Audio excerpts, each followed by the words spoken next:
At first glance, NAGA does not look like a machine built for one of the most punishing environments on Earth. It is a long yellow vehicle, smooth-sided, almost simple, lifted from the deck of a Chinese research ship by a crane. There is no cockpit. No tether disappears into the water behind it. Once it is released, the ship is no longer driving it. That is the point. NAGA, also called Nezha, is a 6,000-meter class autonomous underwater vehicle operated by China's first Institute of Oceanography.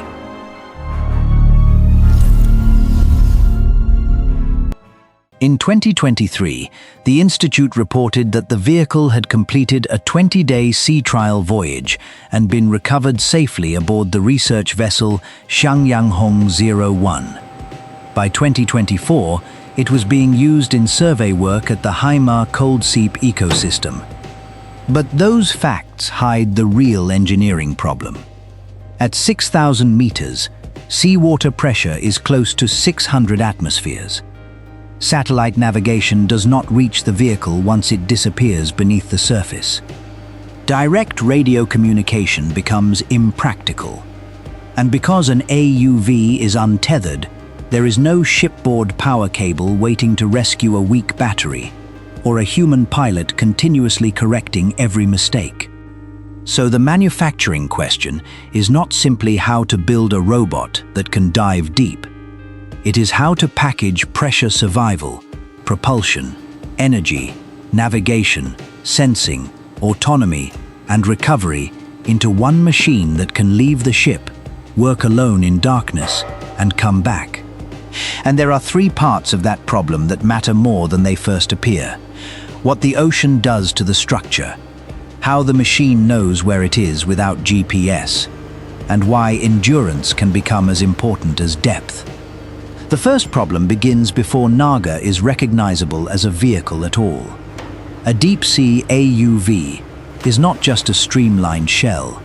Its visible outer body has to coexist with protected internal systems that cannot simply be exposed to the surrounding pressure.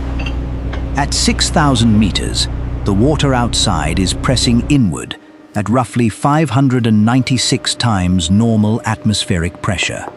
Cameras, computers, batteries, connectors, control electronics, and navigation hardware all have to be arranged around that reality. For NAGA specifically, the public record does not disclose the material of its pressure housings, wall thicknesses, exact ceiling architecture, or internal layout. That matters because similar-looking underwater vehicles can use very different structural solutions. So any claim that NAGA uses a particular titanium alloy, composite pressure case, or battery chemistry would be guesswork.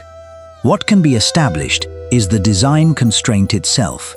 Every opening through a protected housing becomes an interface that must remain sealed. Every electrical connector has to carry power or data without creating a weak point. Every module adds weight, but an AUV must also manage buoyancy. And every protrusion added to the exterior can increase drag, which later comes back as an energy problem. This is where the yellow body starts to make sense. Official images show NAGA as an elongated cylindrical vehicle with a rounded forward form, segmented external panels, multiple apertures, and prominent NAGA and Nezha markings. The outer shape is not the pressure problem by itself. It is the hydrodynamic envelope around a collection of systems that all have to survive, communicate with one another, and remain serviceable.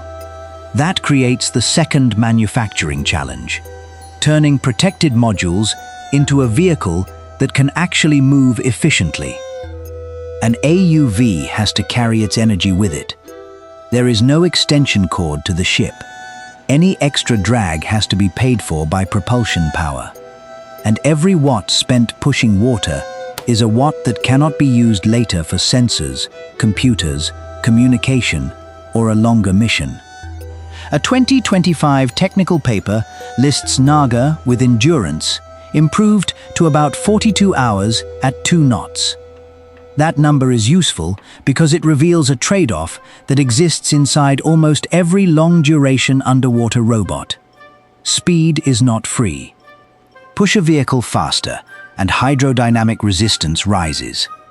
Carry more energy, and the vehicle becomes heavier or larger. Increase volume, and the outer shape may create more drag. Add sensors, and you add power draw, mass, interfaces, and data processing demand. So endurance is not a battery specification. It is the result of the whole vehicle agreeing with itself. The body, propulsion, power system, electronics, mission speed, payload, and control software all meet in that one number. How long the machine can remain useful after the crane lets go. And then the third problem arrives.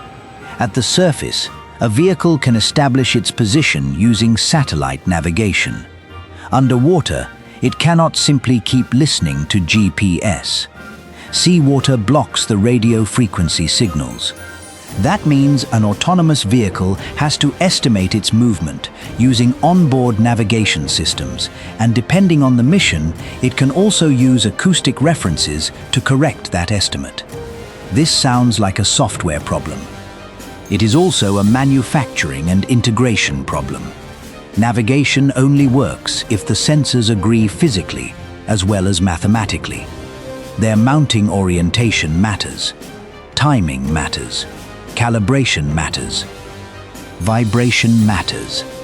A velocity sensor, inertial unit, depth sensor, control computer, and any acoustic navigation hardware cannot behave like unrelated accessories bolted into spare space. Their measurements have to describe the same moving vehicle. A mature deep-sea AUV therefore becomes a measuring instrument that happens to propel itself. Think about what happens during a survey. The ship can know where it is. NAGA can know its starting point at the surface. Then the vehicle descends into a place where the satellite reference disappears. From that point onward, it must control depth, heading, speed, and mission path, while continuously updating its estimate of where it has moved. Small errors matter because a survey is only valuable if scientists can connect collected data to a location. That is why underwater autonomy is less dramatic than it sounds, and more demanding than it looks. The machine does not need to behave like a science fiction intelligence. It needs to execute a mission repeatedly, react within its control limits, record useful data, preserve enough energy to return, and reach a recovery state the ship can manage. And recovery is where the entire design is judged. Before we get there, if you enjoy documentaries that pull apart the engineering hidden inside machines like this, subscribe to Modus Assembly. The interesting part is not that the machine exists. It is why each system had to be built the way it was. By the time NAGA reaches full system integration, every earlier decision is now connected. The structure has to remain watertight. The propulsion system has to produce controlled motion. Energy has to support the planned mission. Navigation has to maintain a usable position estimate. Sensors have to collect data in the conditions they were designed for. The control system has to turn a mission plan into physical movement. And the ship has to be able to launch and recover the finished vehicle safely. The public record does not give us NAGA's exact factory acceptance sequence. We do know that the first Institute of Oceanography reported a 20-day sea trial voyage in 2023 involving NAGA and other deep-sea equipment, ending with the AUV safely recovered to Xiangyanghong 01. That is more than a ceremonial reveal. Sea trials move the engineering problem out of the laboratory and into a system where nothing is isolated anymore.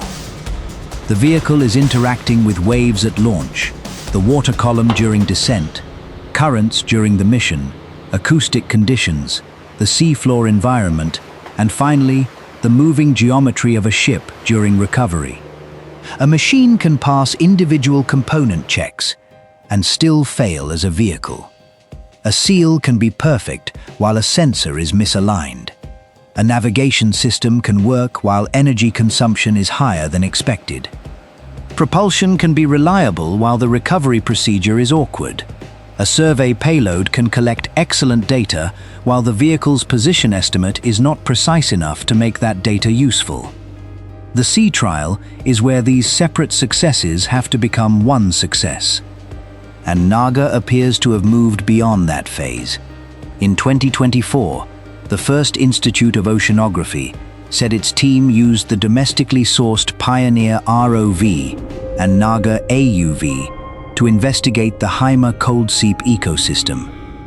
That combination also shows why AUVs and ROVs are not interchangeable.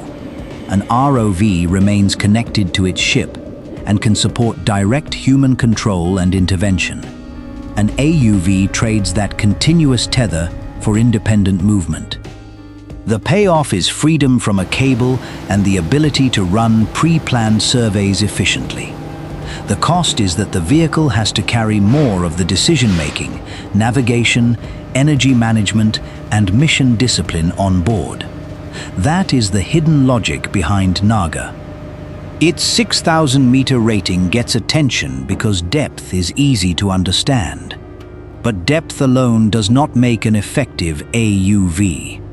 A pressure-resistant cylinder that cannot navigate is not a survey vehicle. A perfect navigation computer with poor energy endurance does not complete long missions. A powerful propulsion system that wastes energy through drag reduces the time available for useful work. And a vehicle that completes the mission but cannot be recovered reliably is still an operational failure. The engineering only works when all of these compromises work together. There is also an important limit to what NAGA represents.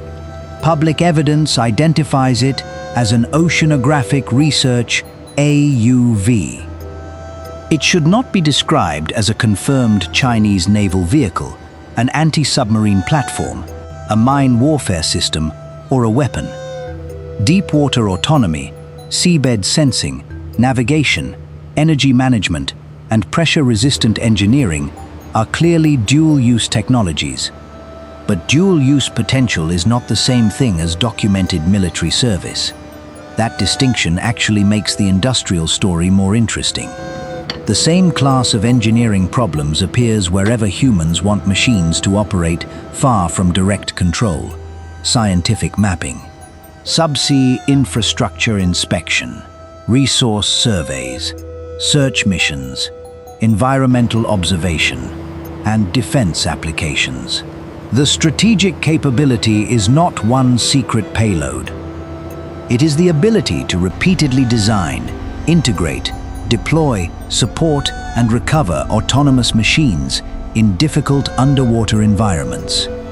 NAGA is one visible expression of that capability. A yellow vehicle goes over the side of Xiangyanghong 01. At the surface, the ship and crew are still part of the system. Then, the AUV descends, and that relationship changes. The water pressure climbs. Satellite navigation disappears. Light fades. The vehicle is left with the structure, energy, propulsion, sensors, and software that were built into it before launch. Nothing can be added halfway down. That is the answer to the manufacturing question. To build an untethered machine for 6,000-meter work, you do not solve one spectacular problem.